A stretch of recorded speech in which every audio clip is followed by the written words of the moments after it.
सभापति महोदय, मैं सभी सदस्यों का ध्यान इस ओर आकर्षित करता हूं कि जब अन्न की समस्या उत्पन्न होती है तो सरकार अपनी जिम्मेदारी से बचने के लिए प्राकृतिक आपदाओं को दोष देकर रास्ता निकाल लेती है।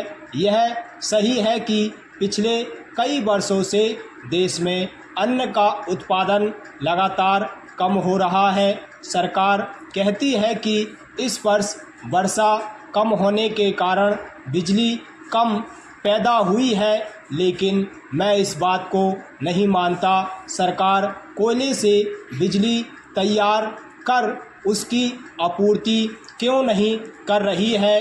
अणु बिजली पैदा करने के जो लक्ष्य निर्धारित किए गए थे वे भी आज तक पूरे नहीं हुए हैं। भारत में खेती का जो बड़ा महत्वपूर्ण प्रश्न चल रहा है वह दो बातों पर आधारित है और यह मुख्य रूप से कृषि की समस्या न होकर खाद्यान्न की समस्या है। प्रति वर्ष हम बाहर के देशों से करोड़ों रुपयों का अन्न खरीद रहे हैं और अनाज का उत्पादन बढ़ाने के लिए करोड़ों रुपयों की खाद मंगवाते हैं। कांग्रेस सरकार की तरफ से पिछले 20 वर्षों से हमारे सामने बार बार यह कहा गया है कि भारतवर्ष बहुत जल्दी अनाज के मामले में आत्मनिर्भर हो जाएगा। इसमें कोई शक नहीं है कि हमने अनाज के उत्पादन में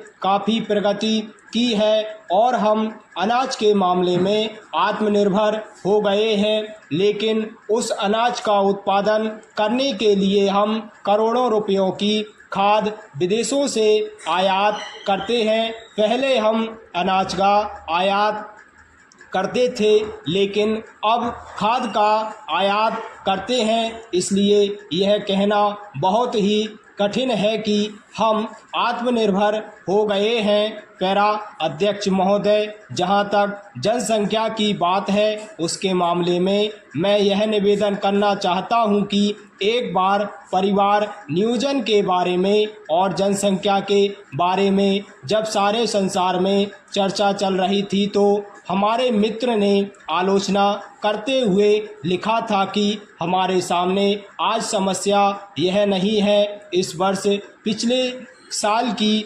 अपेक्षा जो विशेषता रही है वह यह है कि जब से यह बजट आया है तब से देश के सारे किसान और उनके साथ ही साथ हमारे खेत मजदूर बहुत खुश दिखाई पड़ रहे हैं। इस सरकार और सत्तारूढ़ दल के अनेक मित्र बार बार समय पर इसी प्रकार के नारे दिए गए। कभी यह कहा गया कि आराम हराम है, कभी जय जवान जय किसान का नारा दिया गया और आज तीसरा नारा हरित क्रांति का लगाया जा रहा है। हम समझते हैं कि इस नारे में कोई दम नहीं है। इस नारे में इसलिए कोई दम नहीं है क्योंकि यह नारा देखने में बहुत आकर्षक है, बहुत सुंदर है, लेकिन इसके पीछे तथ्य बिल्कुल नहीं है। किसानों के ऊपर